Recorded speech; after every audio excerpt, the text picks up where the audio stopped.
Bienvenue sur Que des numéros 10 Agile, le podcast qui te livre tous les secrets pour bâtir une équipe qui ne démissionnera pas dans 6 mois.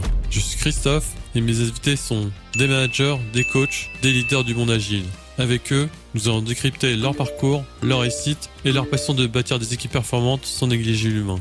Sans plus attendre, place à l'épisode du jour.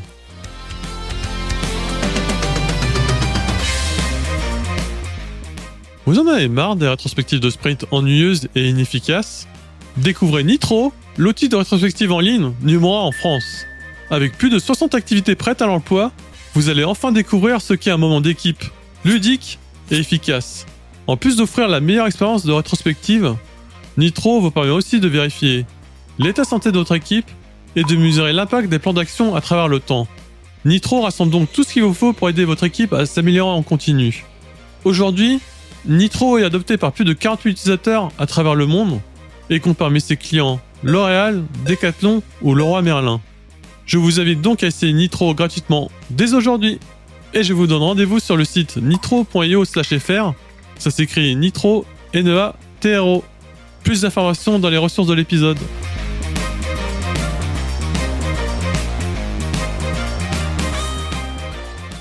Bonjour à tous et à toutes. Bienvenue dans ce nouvel épisode du podcast Que de numéros Agile. Je suis Christophe. Et aujourd'hui, j'ai l'honneur d'avoir un invité de grande marque. C'est quelqu'un qui est très déterminé sur LinkedIn, Twitter. Je sais pas si c'est un freelance, un consultant, un ingénieur DevOps ou un influenceur. Il se prénomme comme un solopreneur. Imran, est-ce que tu peux te présenter rapidement ? Oui, avec plaisir. Bon, c'est un peu tout ça, hein. Je suis un peu tout ça.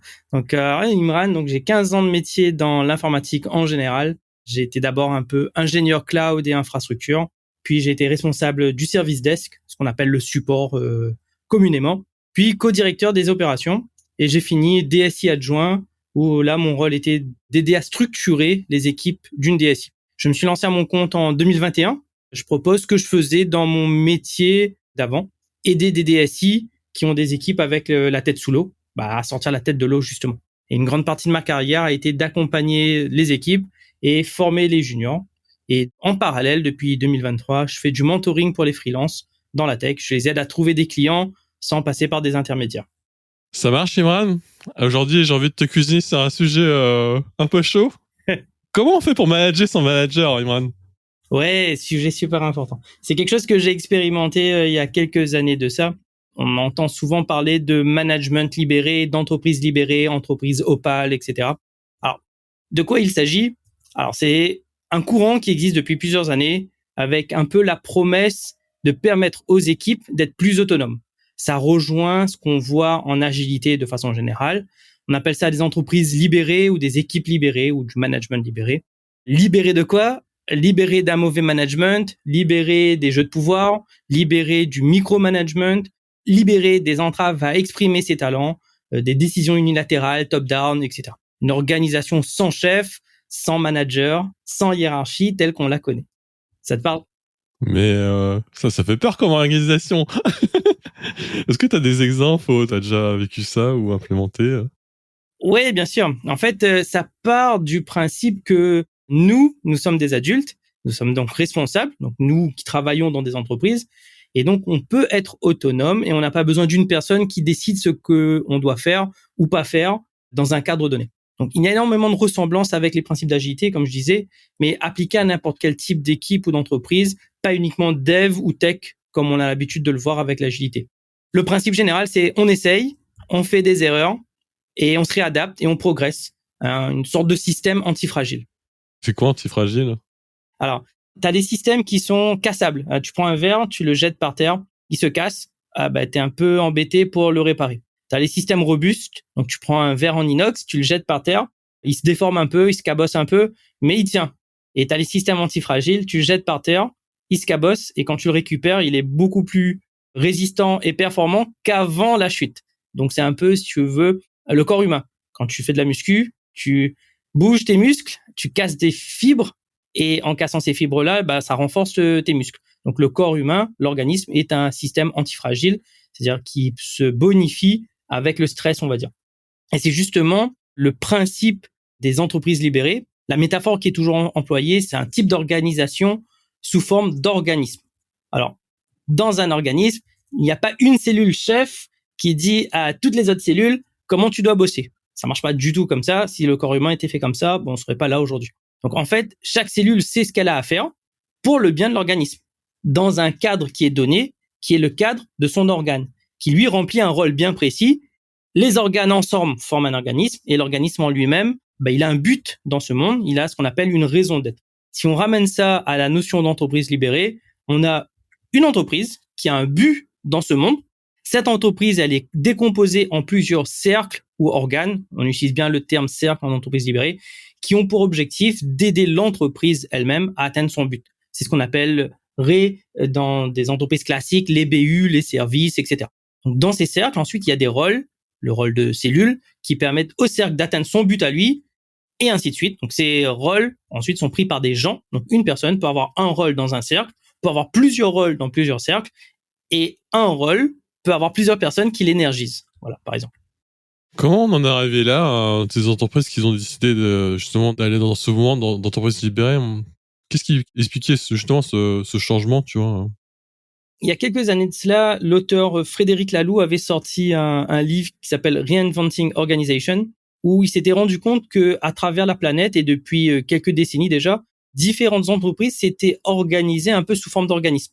Et il avait fait des recherches et il s'est dit comment ça se fait que ces entreprises qui ne se connaissent pas, qui sont dans des domaines, des secteurs d'activité totalement différents, sont arrivées à un mode de management qui fonctionne en autonomie. C'est pas possible. Comment, naturellement, spontanément, des gens se sont organisés comme ça? Donc, il a fait des recherches pendant des années et il a sorti une sorte de modèle où il y a plusieurs caractéristiques qui définissent une entreprise type libérée.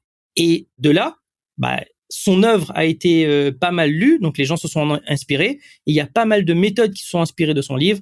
Il y a type sociocratie, management 3.0, holacratie. Donc, ce sont des méthodes qui aident les entreprises ou les organisations à se mettre en mode entreprise libérée, entreprise opale, qui est un autre nom qu'on utilise pour ce genre d'entreprise. Ouais, dans un ancien épisode, j'avais invité Svetlana. On avait parlé justement de l'importance de donner l'autonomie aux équipes. Hein. Et c'était pas non plus mettre le manager de côté, mais donner l'autonomie aux équipes justement pour de décisions. Hein. Tu le sais mieux que moi, hein, t'as été dev comme moi. Les personnes qui sont plus amènes à sortir une date de production, hein. C'est pas le top management ou le marketing, hein. C'est les équipes de terrain, c'est les devs, tu vois. Moi, pour avoir accompagné des équipes dans l'agilité et dans ce mindset, dans cette série-là, c'était super dur à accompagner ce changement, tu vois. Et donc là, tu me parles justement d'entreprise libérée. Comment tu fais pour implémenter ça dans une boîte? Parce que c'est compliqué, c'est vraiment changer les mentalités, tu vois. Oui, exactement. En fait, ce que tu dis là, l'accompagnement au changement reste prioritaire et primordial, en fait. Parce que il y a des implications. Quand tu libères le pouvoir, entre guillemets, quand il y a plus de manager au sens classique du terme, parce que le manager, il reste, mais il a des nouvelles attributions. J'en parle un peu plus tard, si tu veux. Il y a des implications telles que comment on prend des décisions, comment on gère les conflits, comment on fait entrer des gens dans l'équipe, comment on en fait sortir, comment on reste dans le cadre de la loi française. Dans une entreprise, il y a des règles, on peut pas être autonome, il y a des choses à respecter. Donc, comment on fait pour faire tout ça? Comme je disais tout à l'heure, des exemples qui se sont adaptés, sociocratie, management 3.0, lacratie, te donnent un cadre, une sorte de guide et de recette où tu peux commencer à appliquer. Petite anecdote, il y a quelques années, moi, j'avais utilisé holacratie. Donc, on était une BU d'une quinzaine de personnes au sein de l'entreprise. C'est quoi une BU? Tu peux expliquer, c'est quoi une BU? BU, Business Unit. Donc, c'est le service, entre guillemets, le service d'une entreprise qui a sa propre autonomie d'un point de vue business. Donc, qui crée de la valeur pour l'entreprise indépendamment des autres. Donc, business unit. On était une quinzaine de personnes dans l'entreprise, dans cette business unit. Et sous l'impulsion du directeur de la BU, on a mis en place holacratie, donc un système de management libéré. À l'époque, moi, j'avais trouvé ça super libérateur parce que enfermé dans les carcans de la hiérarchie, tu dois suivre comme on te dit de faire. Je te dis qu'est-ce qu'il faut faire, je te dis comment le faire, mais surtout, je te dis pas pourquoi il faut le faire. Donc, moi, ça me saoulait un peu déjà. Donc, quand le directeur a proposé ça, j'étais super emballé. On s'est beaucoup renseigné sur les méthodologies, ce qu'il faut mettre en place, etc. Et donc, on était quelques-uns à être vraiment très emballés par ce mode de management. Moi, j'avais du mal avec le micromanagement, les décisions top-down et tu sais, même les silos. Moi, j'étais au support client. Et à l'intérieur de la BU, il y avait le support client, il y avait la gestion de projet, il y avait un peu d'avant-vente, etc. Quand tu es au support client, bah, tu restes au support client. T'as pas le droit d'aller voir le projet. Enfin, t'as pas le droit de faire du projet. Tu discutes avec ces gens-là, mais t'as pas le droit d'en faire, etc. Et le fait de libérer l'entreprise de sa structure ou l'équipe de sa structure hiérarchique habituelle et des silos fait que bah, j'ai pu commencer moi à toucher à plusieurs sujets et ça c'était vraiment vraiment intéressant. Donc ça a été une vraie promesse de changement dans le type de management. Par contre dans la pratique, ça a été très bien, mais il y a quand même des points sur lesquels il faut faire attention. Donc ce qui a été très bien, c'est par exemple les juniors que j'accompagnais ont commencé à prendre des initiatives super intéressantes. J'avais des contrats pro, des stagiaires, parfois des juniors qui venaient d'arriver. Et le fait de ne pas avoir un cadre qui leur dit, voilà ce que tu dois faire aujourd'hui de 8h à 18h, ok, ils étaient super entreprenants. Ils avaient la soif d'apprendre, de montrer qu'ils savaient faire. Et au final, il y a eu des super projets qui sont sortis de ces gens-là, chose qui n'arrivait pas avant. Et donc ça, c'était le premier point super intéressant pour moi à cette époque-là. Les managers ont commencé à déléguer leur pouvoir entre guillemets. Mais il y avait un manager, il y avait des tâches qu'il faisait, ça l'intéressait plus de le faire parce qu'il n'avait aucune valeur ajoutée et ça le saoulait. Et donc, il a pu déléguer ça sous forme de rôle qu'on donne à quelqu'un d'autre. Et donc, ça a permis de faire progresser des gens qui voulaient aller vers des rôles de management, mais qui n'avaient pas la possibilité parce que leur case, leur fiche de poste était ça. Et donc, ils pouvaient pas avoir un petit bout de quelque chose d'autre. Là, on a pu commencer à faire monter en compétence d'autres personnes. Ça aussi, c'est bien en termes d'autonomie. On avait la liberté d'organisation de nos projets et j'ai pu prendre différents rôles dans différents cercles, donc plusieurs unités à l'intérieur de cette BU-là, et donc de travailler sur plusieurs projets super intéressants. Quand tu disais que le manager a commencé à déléguer des rôles, c'était quoi comme genre de rôle ou de tâches? Le truc le plus chiant, c'est la gestion des congés. On lui demandait, est-ce qu'on avait, on faisait une demande de congé, tu sais, habituelle. Donc, ça passe par lui. Il devait valider. Est-ce que je valide pas? Il en savait rien. Il revenait demander aux équipes, les gars, vous avez bien vérifié qu'il n'y ait pas deux personnes dans le même, au support qui partent en même temps, par exemple, pour pouvoir assurer la continuité, etc. Et donc, on disait, non, t'inquiète, on a géré. Imran, il va en congé cette semaine. Machin chose, il va en congé la semaine d'après. C'est géré. Donc, il disait, bah, quelle est ma valeur ajoutée là-dedans? À cliquer sur un bouton pour dire je valide alors que j'ai aucune info et que je m'en fous dans tous les cas parce que vous avez déjà géré. Donc cette notion-là de pouvoir de donner des congés a été totalement retirée de ses rôles à lui et mieux encore, ça n'a pas été donné à quelqu'un, ça a été transformé sous forme de processus.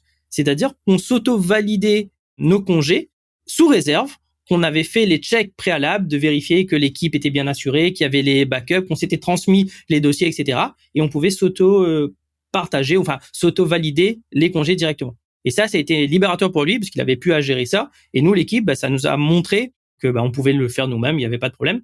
L'inconvénient de ce genre de choses, c'est que à l'extérieur de l'équipe, il peut y avoir des regards, c'est non mais c'est quoi cette bande du luberlu là qui fait normalement un manager, il sert à ça, pourquoi il le fait pas, etc.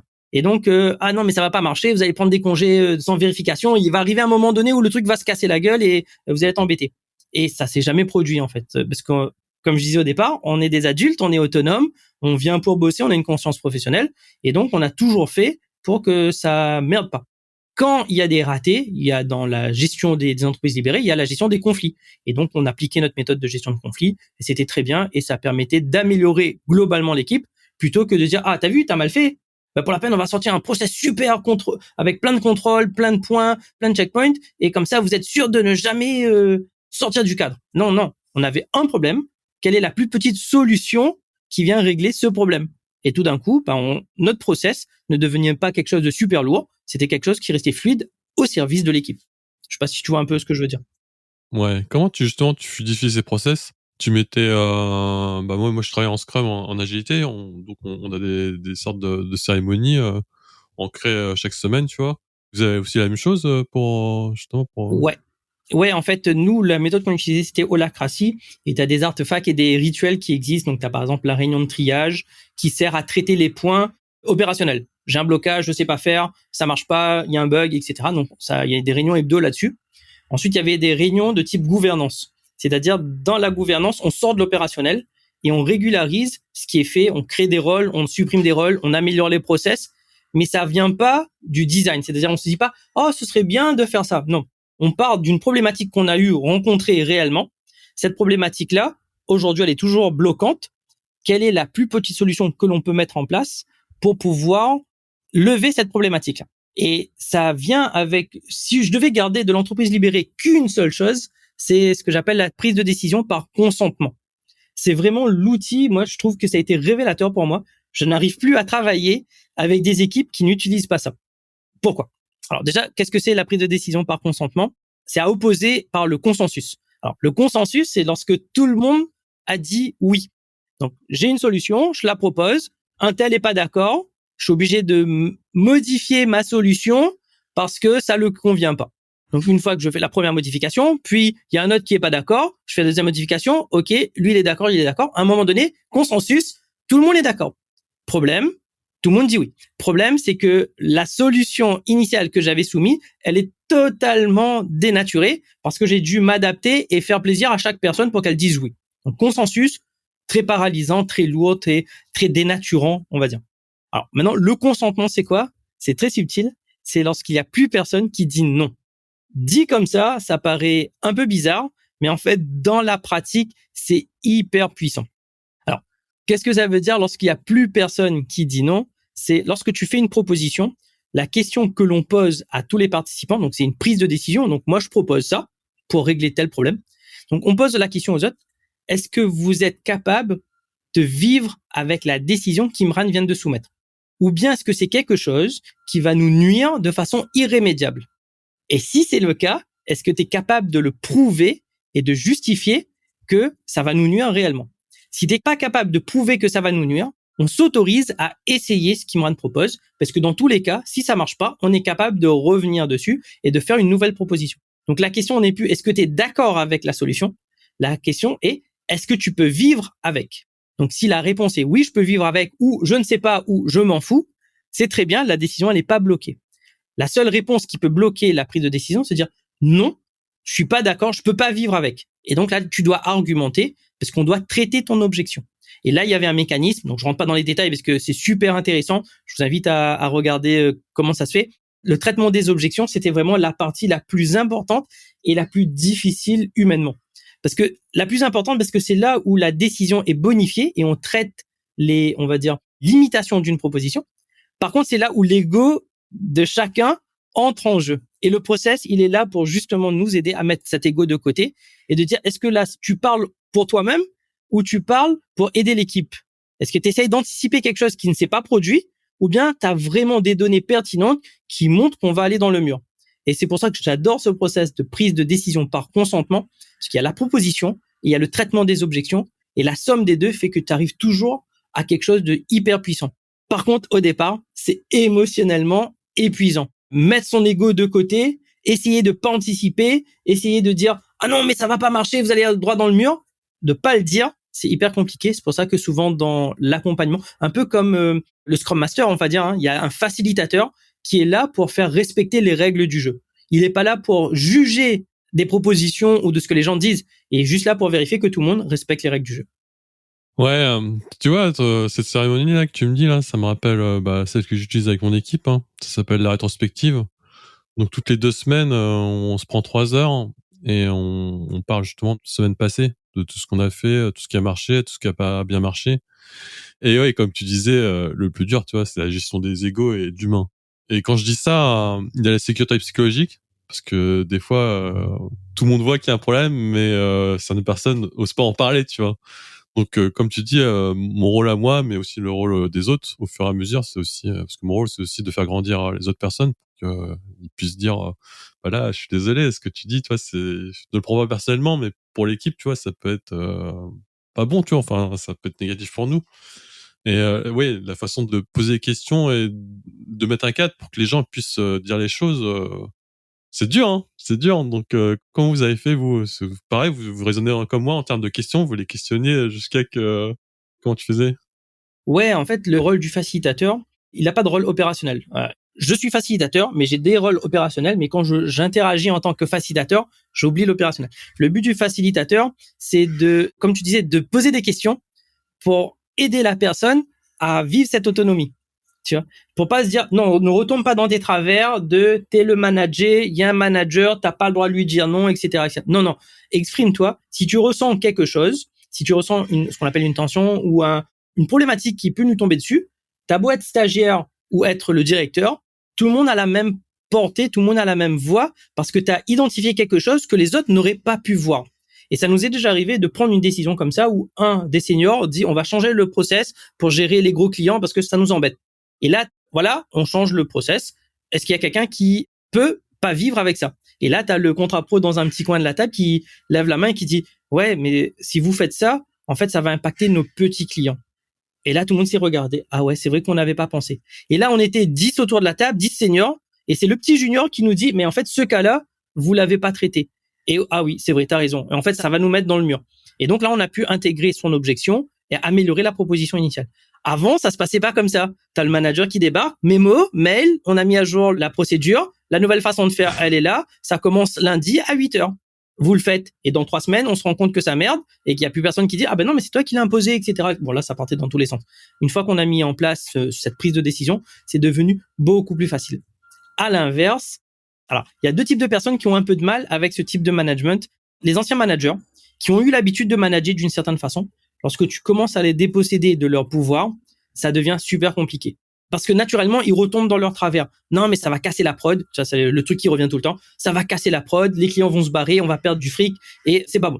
Oui, parce que lui, il est beaucoup plus âgé. Il a beaucoup plus d'expérience. Il a vécu beaucoup plus de choses. Donc, il anticipe naturellement plus de choses, mais qui ne s'appliquaient à son contexte à lui, à son temps à lui. Dans l'entreprise dans laquelle on est, dans le contexte qu'on est, avec les clients qu'on a, ça peut ne pas se produire. Est-ce qu'on accepte ou pas d'essayer? Et la réponse était oui, parce qu'on s'est mis dans ce mode-là d'accepter, d'essayer, d'itérer. Sauf vraiment gros cas de figure, mais ça n'est jamais arrivé. Donc ça, c'est le premier type de personne qui a le plus de mal avec ça. Ce sont les managers qui ont l'habitude de manager et qui doivent déléguer. Et donc là, il faut l'accompagner. C'est pas on a bien commencé comme ça. Comment manager sans manager? C'est plus qu'il n'y a pas de manager. C'est que la définition du rôle de manager change. Il est plus là comme un coach, comme un mentor, plutôt que comme quelqu'un qui vient donner des ordres. Et une fois que tu lui enlèves cette partie donner des ordres, ben tu dois remplacer ce vide-là par des choses par lesquelles son talent peut s'exprimer. Ok, il est manager, il a l'habitude de faire ça, mais il a plein de talents qui pourraient être très utiles à l'équipe. Et donc là, tu lui donnes des nouveaux rôles dans lesquels il va pouvoir prospérer. Donc, tu enlèves des prérogatives à quelqu'un, mais tu remplaces par des choses sur lesquelles il va pouvoir performer et aider l'équipe. Donc ça, c'est le premier type de personne qui a vraiment du mal avec ce management libéré. Deuxième type de personne, ce sont les gens qui ont, alors pas les managers, les managers, qui ont l'habitude de se cacher derrière le manager. Ah, moi, je prends pas de décision. Moi, on m'a dit de faire comme ça. J'ai fait comme ça, c'est cassé. Le client, il est pas content. Je m'en fiche. C'est lui qui a décidé. T'es pas content, tu vas voir le manager. Et manager, toi, va discuter avec les clients. C'est toi qui as pris la décision. Moi, je me mouille pas. Ça existe, hein, en entreprise, des gens qui sont pas là pour avoir... J'ai envie de balancer des noms, mais on le fait pas dans ce podcast. Je déconne. On va être censuré, c'est pas bon. Je vais juste mettre une goutte de sueur à ceux qui m'apprécient pas dans ma boîte. Mais je vous vois, je vous vois. Mais non, mais ça existe. Et ça aussi, on l'a vécu, hein, pas que des juniors, même des seniors qui, moi, j'ai toujours eu l'habitude, on me dit quoi faire, je fais et j'exécute. J'ai pas envie de prendre de décision, j'ai pas envie d'autonomie, j'ai pas envie de tout ça. Donc, ces 2 types de personnes-là sont, si tu les accompagnes pas, bah, ça peut faire capoter ton projet d'entreprise libérée, de management libéré, parce que, comme dans tout changement, tu vas entendre les 10 ou 15% de gens qui sont pas satisfaits, ils vont être super bruyants. Tu vas pas entendre les 80% qui sont neutres, et tu vas avoir un conflit entre les 5% qui sont moteurs et les 10% qui sont totalement réfractaires. Donc 80% de silencieux, neutres, eux ils attendent, ah ça va bien se passer, bah je vais voir, je vais être dans l'équipe des gagnants.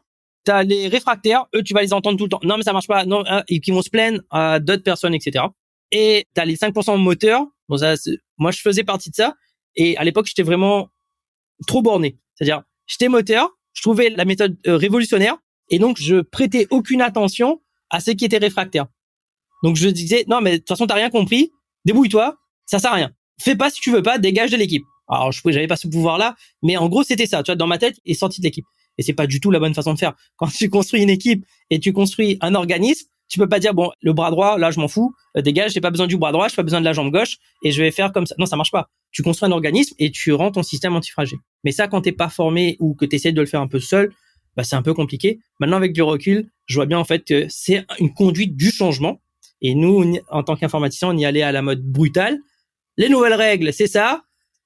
Et en fait, on a fait exactement ce contre quoi on voulait lutter en final. Donc ça, c'est à faire attention. C'est ça deux types de personnes plus le conseil qui va bien. C'est une conduite de changement. Et même si toi, t'es super emballé, le directeur super emballé, le manager super emballé, il faut adresser les gens. Il faut prendre le temps de les accompagner, sinon ça marche pas. Ouais, sinon tu perds l'engagement en fait des gens. Ouais.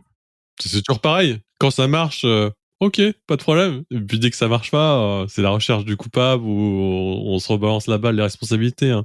Moi, je voulais revenir justement dans les managers justement qui avaient des difficultés justement à basculer avec ce nouveau rôle parce que c'est pas facile hein, de parce que là depuis le début là t'as parlé de nouveaux rôles, de délégués. Donc t'as aussi dit bah ça peut être mal à l'aise en fait, tu vois. Parce que quand tu dis manager, tu te dis ah il a le pouvoir, il fait ci cela et si tu enlèves tout ça, tu vois, et le rôle de coach aussi, il est pas inné hein. Enfin même moi, tu vois, en tant que Scrum Master et coach d'équipe, tu vois, au départ, tu vois, j'étais en mode mais l'agilité, c'est ça, le Scrum Guy, c'est ça, tu vois. Après j'ai arrêté, tu vois. Mais c'est pas facile, tu vois. Comment justement t'accompagner ces managers qui étaient un peu perdus, tu vois, dans ce nouveau rôle-là là. En fait, ça passe surtout par l'exemple, en fait. Quand on devait prendre des décisions hyper dramatiques, il y avait beaucoup d'ego, beaucoup d'émotions, etc. Donc, on pouvait pas prendre. On n'arrivait pas à, même en respectant le process, ça marchait pas. On voyait bien que tout le monde sortait de la réunion, tu vois, épuisé, rouge, etc. Par contre, sur des choses moins importantes, moins engageantes, ça fonctionnait. Donc, là, à ce moment-là, ce sont des petites victoires qu'il faut célébrer. Regarde, monsieur manager, on a fait là-dessus. T'étais un peu dubitatif. On a essayé, ça a fonctionné et ça n'a rien cassé. Tu vois que ça peut fonctionner. Ouais, c'est vrai. Ça peut fonctionner sur des petites décisions. Sur les grosses décisions, non, ça peut pas fonctionner. Ok. Ça te dit que là, on en a fait une dizaine de petites décisions. Ça te dit qu'on essaye sur une grosse décision. Si ça merde, on reprend le contrôle. Il y a pas de souci. Par contre, si ça fonctionne, toi et moi, on reste ensemble et on fait en sorte que, justement, les juniors puissent exprimer et on est là pour créer un environnement qui aide l'autre à s'autonomiser. On n'est pas là pour contraindre. Est-ce que ça te va? Donc, tu es obligé d'un peu de négocier et de lâcher du lest un peu. Ok, on fait un pas là. En échange, je te donne ça. Est-ce que ça t'intéresse? C'est vraiment de la conduite du changement pure et dure, quoi. Donc, chose qu'on n'avait pas fait au début. Quand on s'est rendu compte que ça marche pas et que y aller au forceps, c'est pas la bonne solution, on s'est dit, OK, on va s'arrêter quelques instants. On va faire quelques pas de côté. OK, pourquoi ça n'a pas marché? On n'a pas pris, OK, maintenant on a compris et on va le faire. Ça marche bien, tu vois, à l'intérieur de l'équipe. Une fois qu'à l'intérieur de l'équipe, on a été soudés, ça s'est super bien passé. À l'inverse, c'est que nous, on a travaillé ce mode de management, pas sur l'entreprise dans son intégralité. On a travaillé sur une toute petite partie de l'entreprise. On avait le support du président, le support du directeur général, il n'y a pas aucun souci. Mais il y avait d'autres BU à côté qui se disaient, mais eux, qu'est-ce qu'ils foutent? On comprend pas. Depuis quand un junior tient tête à un manager? Depuis quand c'est le junior qui va discuter avec le client en direct? Non, le client est trop gros, c'est pas possible, on doit envoyer un senior, etc., etc. Donc, lorsque on n'a pas fait la communication, on n'a pas été transparent sur notre mode de fonctionnement. Donc, déjà, à l'intérieur, il faut être nickel sur notre propre communication interne. Alors, quand tu dois gérer la communication externe avec d'autres membres de l'équipe, d'autres membres de l'entreprise, pareil, là aussi, on l'a pas fait et ça crée d'énormes tensions. D'autres directeurs qui mettaient la pression sur notre directeur à nous. Non, mais c'est quoi ce mode de management? Comment c'est ton subalterne qui vient me parler en direct? C'est pas possible. Ça doit passer par la voie hiérarchique. C'est toi, mail, copie, machin. Non, on a arrêté de travailler comme ça fait longtemps, hein. Et c'est super compliqué. Donc, à faire attention lorsqu'on met en place ce genre de type de management, de bien communiquer en interne et de bien communiquer aux alentours et aussi de communiquer avec les clients. Parce que le client, il y a des fois où le client pourquoi c'est plus un tel, pourquoi c'est pas le chevronné que je vois? Ah, oui, parce que lui, son rôle à lui est de faire ça. Maintenant, tu as mis quelqu'un qui est tout aussi compétent pour t'accompagner. Ouais, mais il m'a l'air un peu junior quand même. Bosse avec lui, t'inquiète pas, on te l'accompagne. Et si tu vois que ça marche pas, tu nous tiens au courant. Ça se passe bien. Le junior, il va discuter avec les clients. Ça marche bien. Il prend du galon, il prend des compétences. Le client, il est satisfait, etc., etc. Donc, il y a pas mal de choses qu'on a anticipées et qui se sont pas produites. À l'inverse, quand ça dérape, on est toujours là pour dire, on casse pas le modèle, c'est juste comment on s'adapte. Essayer, système antifragile. On s'est pris un coup, ça nous a un peu fait mal, comment on s'en grandit de ça? Et c'est ça qui est, je trouve, le deuxième moteur, moi, qui me plaît là-dedans, c'est que, on n'est pas figé dans de la hiérarchie, on n'est pas figé dans des process qui sont indétrônables, parce qu'on a toujours fait comme ça, parce qu'on fera toujours comme ça, et parce que ça marchait avant. Non, on est dans l'expérimentation. Et pour nous, les techs, franchement, c'est vraiment le kiff total. Moi, j'adore ce que tu dis, hein, parce que franchement, le podcast est trop court là, mais il y a trop de parallèles avec mon équipe et moi en fait. Je vais te donner un exemple, tu vois. Moi, en tant que Scrum Master, les autres équipes ou les autres personnes du top management qui sont pas dans l'agilité, tu vois, ou dans ce que tu fais, tu vois, ils s'en foutent, tu vois, de mon rôle, ils savent pas c'est quoi, tu vois. Donc moi, en fait, quand on me dit ah ça fait depuis 4 ans que t'es avec l'équipe et tout, ça va, l'équipe elle a des potes, elle est autonome, t'as plus rien à faire. Bah non, en fait, c'est ce que tu dis en fait. Une fois que tu as accompagné l'équipe et les product owners, ensuite il faut s'attaquer aux clients. Il faut s'attaquer aux clients et après il faut s'attaquer au top management des autres équipes. Parce que comme tu dis, moi on me l'a dit en plus. Et mon chef, au début ça le faisait chier, maintenant ça le fait rire, tu vois. On est le village gaulois. C'est exactement ça. On est le village web et on comprend rien à ce qu'ils font. Qu'est-ce que c'est que ça, tu vois? En plus, il y en a un qui prend la parole sur LinkedIn. Mais qu'est-ce que c'est que ça? Ils font des vidéos et tout. Enfin, qu'est-ce qu'ils font, tu vois? Mais au final, comme tu dis, il faut montrer l'exemple, tu vois. Donc, au final, oui, moi j'ai arrêté de parler d'agilité ou je sais pas quoi, machin bidule, de la théorie et tout. Tout le monde sait qu'il faut partir dans là, mais dans la réalité, tu vois, c'est dur la conduite du changement à mettre en place. Et donc le seul moyen, justement, c'est de communiquer et de montrer l'exemple. Tu montres que t'es fiable, tu montres que bah les mises en prod, bah elles sont plus rapides, sont plus fréquentes, tu vois. Et moi je me rappelle, je te donne un exemple, tu vois. Avant les mises en prod, quand on en faisait, tu vois, au tout début là, et tout le client, les clients ils disaient à quelle heure vous mettez la mise en prod, comme ça on peut tester pour vérifier et tout. Putain, maintenant on fait des mises en prod. Les clients ils testent pas, tu vois, on fait les mises en prod le soir, tu vois, enfin à 18h, tu vois, et après ils vont tester que le matin à 8h, tu vois, alors qu'à 8h le lendemain, le matin, alors qu'avant c'était pas ça, tu vois. Donc ouais, c'est super important de montrer l'exemple, mais c'est aussi de communiquer et de montrer tout savoir-faire aux autres, tu vois, et c'est super important ça. Hein. Parce que c'est toujours pareil, si t'as raison et que t'es tout seul à avoir raison, bah ça sert à rien en fait, tu vois. Exactement. En fait, ce que tu dis là, moi je le retrouvais aussi lorsqu'on a fait ce mode de management. C'est le dernier village gaulois. C'est le terme qui était réutilisé. Non, mais vous êtes des irréductibles. C'est pas possible. Faut que vous vous pliez à la politique de l'entreprise. Non, on s'en fiche parce qu'on a le support du président, du directeur général. Donc ta politique, c'est pas toi qui va nous l'imposer. Premièrement. Et deuxièmement, c'est ce qui nous avait été reproché aussi, c'est le jargon trop cloisonnant.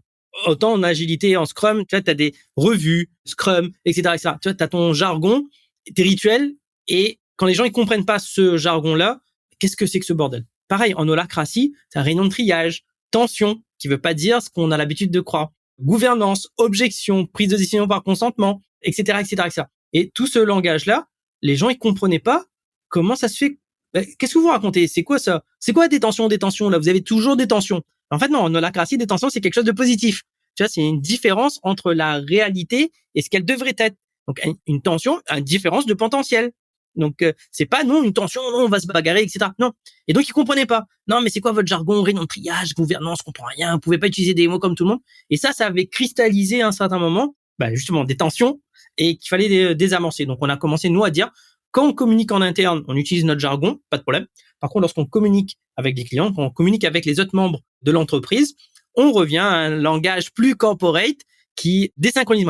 En fait, l'explication derrière, c'est que quand les gens ils comprennent pas, ils ont tendance naturellement à dire c'est de la merde. Aussi clairement que ça. C'est-à-dire, je comprends pas, donc ça peut pas être bien.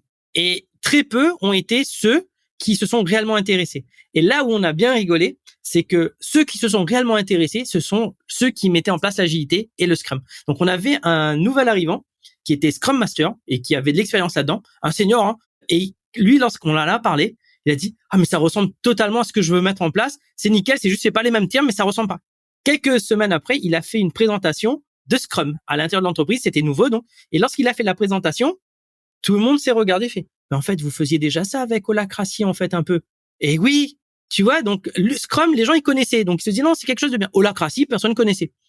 Et là, ils se sont dit « Mais en fait, c'est pas déconnant ce que vous racontiez. » Non, c'était pas déconnant. C'est juste qu'on a été très mauvais communicants. Bon, ça va s'arranger. Et donc, c'est pour ça que conduite du changement en interne, conduite du changement à l'externe, communication, je pense que si on gère ça, il y a 90% des conneries qui dégagent. Et ensuite, après, on peut s'attaquer réellement à l'opérationnel. Ouais, c'est génial ce que tu dis. Hein. Franchement, mais franchement, c'est tout à fait les problèmes que j'étais confronté ces dernières années, tu vois. Je vais te prendre l'exemple de ce podcast, tu vois. Moi, dans ma boîte, tu vois, l'agilité et tout, enfin, c'est compliqué, tu vois, parce qu'il y a de la politique, il y a la culture d'entreprise, tu vois. Enfin, je peux pas la changer comme ça, tu vois. En plus, si je suis tout seul, on est juste le village gaulois. À la limite, c'est mission impossible, tu vois.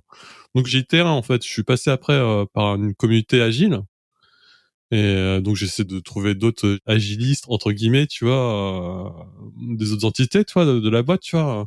On a tenu 1 an, 2 ans, tu vois, mais après on a arrêté parce que, comme tu as dit, en fait, si t'as pas le sponsor ou si t'as pas t'as pas de sponsor, si t'as pas le top management qui te soutient, tiens, on peut parler, tu vois, c'est beau d'Atori, tout le monde veut faire ça, tu vois, mais au final, après, appliquer, c'est trop compliqué et les gens, ils n'y arrivent pas, tu vois. Donc moi, comme d'hab, tu vois, grosse claque, on va dire que c'est un échec, tu vois. Et je me suis dit, ok, bah, je passe par LinkedIn. Je passe par LinkedIn et je me suis vu trop beau parce que je connaissais pas le réseau, tu vois. Ok, en fait, je suis limite à 3000 caractères. Je vais rater les posts Scrum Master, en fait, parce que, parce que je peux pas, je suis limité, je peux pas, tu vois. Donc, je suis passé par le podcast. Je suis passé par le podcast parce que je sais que ce qui m'a fait progresser, c'est d'avoir des mentors et des coachs qui m'ont aidé à progresser, tu vois. Je me suis dit, le concept du podcast, c'est génial. J'invite des personnes comme toi, des mentors virtuels, et puis ceux qui écoutent, tu vois, ça peut changer un peu le mindset, tu vois. Et au fur et à mesure que j'ai lancé ce podcast, bah, je commence à avoir des clients et des gens d'autres équipes qui me parlent du podcast, tu vois, et c'est cool, tu vois, parce que ça crée de la proximité, mais aussi ça parle de concepts que je parle en fait depuis des années, mais bah comme voilà, j'ai peut-être pas été bon communicant sur, voilà, j'étais coincé avec les mots sprint planning, backlog refinement, tu vois, ça parle pas aux gens, tu vois, alors que au podcast, tu vois, voilà, tous mes avis, je leur dis, on parle pas du jargon IT, on parle pas de tout ça. Par contre, on parle des concepts et un peu avec des exemples. Et là, ça parle aux gens, en fait, tu vois, ça parle aux gens. Et ton exemple est génial quand tu disais, ah, mais ce que vous faites, c'est ce que je faisais depuis avant, en fait. Ah oui, c'est ça. Mais c'est de Exactement. notre faute, tu vois, c'est des problèmes de communication, tu vois. Donc voilà. Ben, j'ai eu le même cas, tu sais, quand tu disais que tu essayais d'avoir une communauté ou d'aller voir d'autres agilistes, etc. On a fait pareil, hein, en fait, hein, en Holacracy, donc c'est une marque déposée à la base. Donc il y a des formateurs en France qui sont certifiés. Alors c'est un truc qui vient des États-Unis, c'est une marque déposée, donc il faut être certifié, etc., etc. Et donc on s'était rendu compte, est-ce que autour de chez nous, est-ce qu'il y avait des communautés, est-ce qu'il y avait des gens? Donc on en a raconté quelques-uns qui étaient autour des entreprises libérées, etc. Donc on leur a posé les questions. Voilà, on vit ça en ce moment. Et là, la personne nous a dit, bah, c'est pareil. On a vécu exactement la même chose. Ah, bah, mais comment t'as géré? Ah, ben, on est parti se faire former, en fait. Ah, ouais, être coach, faut se faire former. Bah oui, comment tu coaches? T'as déjà appris à coacher, toi? Ah non, mais on pensait que c'était facile. Ah, mais non, essaie de... Ah, ok, d'accord. Bon, on s'est fait former pour être coach. Et là, tout de suite, c'est devenu beaucoup plus facile pour l'interne. On s'est pas fait former sur la communication, donc là, c'était toujours un peu plus compliqué pour l'externe. Mais pour l'interne, on a vu une différence entre l'avant et après. Avant formation, on pensait qu'il fallait lire les règles du jeu. C'est comme un jeu de société. Il fallait lire les règles du jeu et c'est bon, on a compris comment il fallait jouer. Oui, sur le papier. En fait, non. Dans la pratique, c'est super compliqué. Par contre, une fois qu'on a été formé, toutes les bêtises qu'on a faites, on a dit, oh, ok, maintenant on comprend pourquoi on les a faites. Bon, c'était formateur. On a essayé nous-mêmes, on n'a pas réussi. Formation, maintenant on comprend et ça a itéré super rapidement. Et donc ça, je trouve super intéressant. Mais c'est pareil pour la partie Scrum, etc. Il y a les certifiés, il y a les extrémistes qui veulent appliquer la méthode parce que. Et après, il y a ceux qui se disent, non, ben, faut être un peu pragmatique et s'adapter à la situation. Ben, c'est pareil, en fait. Nous, on a voulu être au départ extrémistes et de appliquer la méthode point barre sans prendre l'humain en compte. Et après, on a trop tiré sur l'élastique et on se dit, OK, il faut revenir à un juste milieu. Et comment on revient à un juste milieu? Bah voilà, c'est ça qu'il faut faire. Et je trouve que moi, personnellement, ça a été super formateur dans la partie gestion des équipes parce que ça m'a explosé tout ce que je croyais savoir sur le management, le coaching, etc. Et je pense que ça m'aide énormément aujourd'hui dans l'écoute, tu sais, cette écoute empathique, de dire, OK, il me parle de quelque chose, je comprends pas, donc avant de taper dessus, OK, s'il me dit ça, c'est qu'il a une volonté profonde derrière, il a quelque chose, une intention bonne, mais qu'il a peut-être du mal à exprimer. Et ça, tu vois, au départ, on l'a pas. Quand t'es manager, t'as pas le temps. Etc., etc. Donc, ça m'a forcé à apprendre ça. Et donc, d'un point de vue personnel, je trouve que ça a eu un effet développement personnel, même si c'est du travail en équipe au final, mais il y a eu un effet développement personnel qui était super impactant, en fait. Génial, Imran. On va arrêter sur ce thème-là, hein. Je pense que tu repasseras parce que le sujet t'intéresse et t'as plein d'anecdotes. On va aller à la deuxième partie du podcast que je fais toujours avec mes invités, hein. Donc, sans transition, Imran, si une journée faisait plus de 24 heures, qu'est-ce que tu ferais? Je pense que je jouerais beaucoup plus à des jeux de société. Ça, c'est mon kiff. Tout ce qui est jeu, oui, société, que ce soit coopératif, compétitif, etc. J'aime vraiment ça. J'en parle de toute façon régulièrement, de temps en temps dans mes posts. Je fais toujours un rapprochement. C'est quelque chose que j'aime beaucoup et je trouve ça super convivial. Alors pas les jeux en ligne, hein, c'est vraiment autour d'une table avec des joueurs qui aiment jouer tout type de jeu. Voilà. Ok. Et pourquoi tu prends la parole sur Internet? En fait, c'était au départ pour vaincre, alors pas ma timidité, mais plutôt vaincre le fait de se dire j'ai rien d'intéressant à raconter. Mon expérience n'a pas de valeur parce que je suis sûr que tout le monde sait faire ce que je sais faire. Et donc, j'ai commencé à écrire sur LinkedIn en premier il y a 4 ou 5 ans déjà. J'étais encore salarié, donc bien avant mes activités en solopreneur, etc. Donc, j'écrivais ce que je vivais au quotidien en tant que salarié. Alors, à l'inverse de toi, j'ai pas eu de problème en interne. Au contraire, j'ai eu des encouragements, j'ai eu des n'en dis pas trop non plus, hein, etc. Mais je donnais toujours des choses un peu anonymisées, donc ça passait nickel. Mais cette notion d'écriture là, et au final, j'ai pris goût. J'aime écrire. Et le contenu vidéo, j'ai un peu de mal. Le contenu podcast, etc., j'ai un peu de mal. Par contre, écrire, donc c'est pour ça que j'aime LinkedIn, Twitter et Threads. Alors, je sais pas si je l'ai bien prononcé, mais tout le monde comprendra. J'aime bien là-dessus parce que écrire, j'aime bien. Et au final, je me rends compte que quand tu écris bien, bah, ça peut te permettre de faire des vidéos. Donc là, je vais m'essayer à faire des vidéos en écrivant avant, plutôt que d'essayer de faire à l'impro, là où je suis vraiment pas très bon. Ouais, je suis comme toi, en fait. Moi, j'adore LinkedIn comparé aux autres réseaux sociaux. C'est parce que j'adore écrire. Et quand tu écris, tu vois, en fait, tu formalises ta pensée. Oui, totalement. Moi, je suis dans l'informatique, je suis plutôt celui qui lit les mod-up ou les how-to, les tutoriels des autres. On en écrit pour en interne, mais on les écrit, tu sais, à la va-vite pour que ça dépote, quoi. Mais là, quand tu dois expliquer un concept à quelqu'un que tu ne connais pas, dans ma tête, ça, ok, il faut faire ça, mais pour l'autre, c'est pas clair. Donc, si j'arrive pas à l'exprimer, c'est que ça a pas beaucoup de valeur ce que je raconte. Donc, ouais, l'écrire, essayer de le formaliser, comme tu disais, voilà, mettre au clair ta pensée, et je trouve ça super libérateur. Et j'aime beaucoup écrire. Et si je pouvais écrire, voilà, si je pouvais qu'écrire, ce serait bien, mais j'arrêterais de faire. Donc, j'aime bien moi ce que Alex Hormozy dit, do shit and talk about it. Donc, faire des choses et ensuite en parler. C'est ce que je fais. Ouais, c'est génial, franchement. Mais moi, je suis comme toi, en fait. Moi, j'aime que écrire, tu vois. Mais je sais pas ce qui s'est passé en 8 mois, tu vois. J'ai un podcast et je vais lancer YouTube devant la caméra, tu vois. Enfin, je te souhaite le même destin.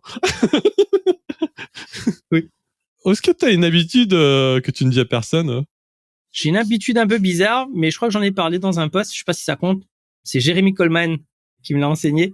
C'est une routine de relecture. Donc, j'ai une feuille le matin où j'écris un peu des phrases inspirantes, mes objectifs, ce que j'ai envie de faire dans la vie. C'est une feuille qui évolue avec le temps. Voilà. Et quand je lis ça tous les matins, je trouve que ça me donne de l'énergie. Au début, je trouvais ça super bizarre. Hein. Il m'a dit non, essaye, tu vas voir, fais-le, ça va marcher. Ah, c'est bizarre hein, de dire, oh, je vais lire ça prend du temps, ça prend 5 à 10 minutes. Et je me rends compte qu'avec le temps, c'est super impactant. Parce qu'en fait, notre esprit, tu sais, à force de se répéter, ah non, mais je vais pas y arriver. Ah non, mais ça va pas marcher. Non, ça va intéresser personne. Mais quand tu lis les phrases inverses, écris, parce que ça peut intéresser une personne. Tu vois, ce genre de choses. Et à force de le répéter, mais quand tu arrives à un moment donné où tu as un doute, tu dis non, mais c'est pas comme ça que je veux penser. Et cette feuille-là que je lis le matin, je la reprends et je dis non, mais c'est pas qui je veux être. Et là, ça m'aide à aller de l'avant. Tu vois, donc ça me donne une action et ça me permet de faire. J'avais tendance à croire que la motivation d'abord et ensuite tu passes à l'action. Ou je définis mon identité et ensuite je vais faire les actions Et en fait, non, c'est pas du tout ça. C'est je passe à l'action et en passant à l'action, j'ai l'identité qui se crée et j'ai la motivation qui vient. Je fais des actions que quelqu'un que j'aimerais être ferait. Et donc, c'est comme ça que ça vient. Et donc, cette feuille-là, il y a plein d'actions dessus. OK, quand j'ai un doute, je fais ça. Quand j'ai un doute, je fais ça, etc. Et là, ça me donne une sorte de canevas. Alors, pareil, je ne vais pas être extrémiste et j'applique ça à la lettre. Non, c'est lorsque il y a des coups de mou, vu que j'ai l'habitude de le lire, ça me redonne énormément d'énergie. J'aime beaucoup ça. J'étais pas convaincu au départ, mais j'ai laissé le bénéfice du doute et ça fait quoi 1 an maintenant que je l'utilise. C'est super intéressant. Ok, franchement super inspirant et ouais, Jeremy Coleman, machine de guerre, hein. Moi je le suis, hein. Je le suis lu comme toi en fait, et sur tous les réseaux sociaux donc. Ce gars-là, en fait, je trouve qu'il a une façon de dédramatiser tes problématiques que t'as, mais de ouf quoi. Genre le dernier conseil reçu, c'est arrête de perdre énormément de temps à écrire. Écris ton post en moitié moins de temps, tu vas voir qu'il va avoir aucun impact sur la qualité ou sur les réseaux, etc. C'est vrai, je vais essayer. Et au final, oui, je prends moitié moins de temps à écrire. Et au final, ça n'a pas d'impact sur les vues, tout ça. Dans tous les cas, je m'en fous un peu. Mais ça n'a pas beaucoup d'impact sur la qualité du travail. Et tout d'un coup, j'ai récupéré la moitié de mon temps à faire autre chose. Et il y a plein de conseils comme ça qui donnent de façon très, réussite normale. Et pour lui, ça lui paraît évident, mais quand il nous donne ça, petite bombe qui explose au visage. J'aime beaucoup ce qu'il fait, j'aime beaucoup ce qu'il raconte. Et voilà, ça. Ouais. Big up. On le salue, on le fait un bisou. Mais ouais, en plus, ouais. Ouais, j'adore ce qu'il fait. Ouais, bah, toi, il te donne des conseils, mais moi aussi. Hein, et franchement, bah, en plus, il est humble, tu vois.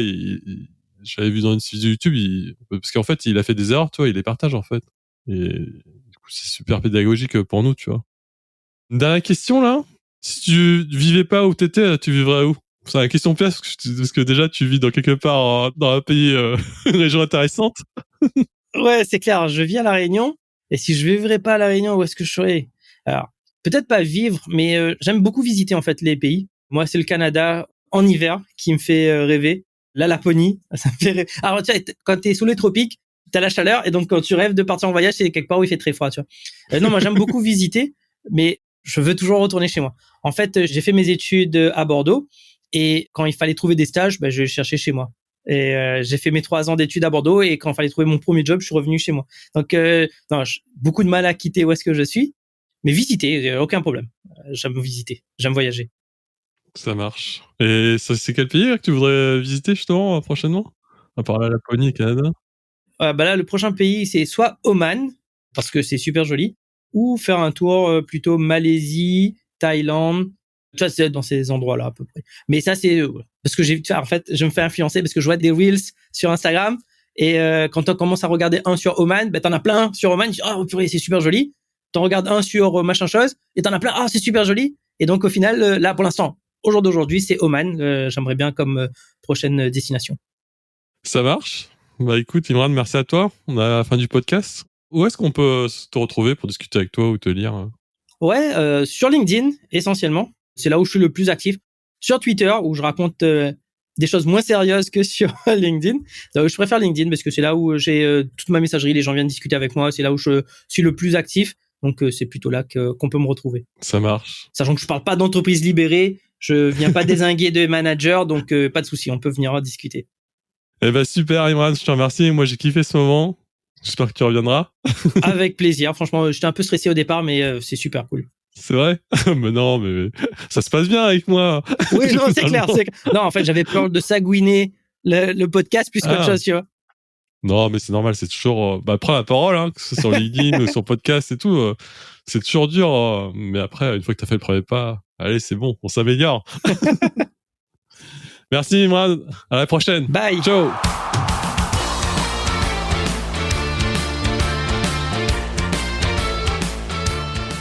Si l'épisode vous a plu, n'hésitez pas à mettre 5 étoiles sur Apple Podcast et Spotify. Ça m'aiderait énormément pour la diffusion du podcast. Je vous remercie pour votre temps et à bientôt.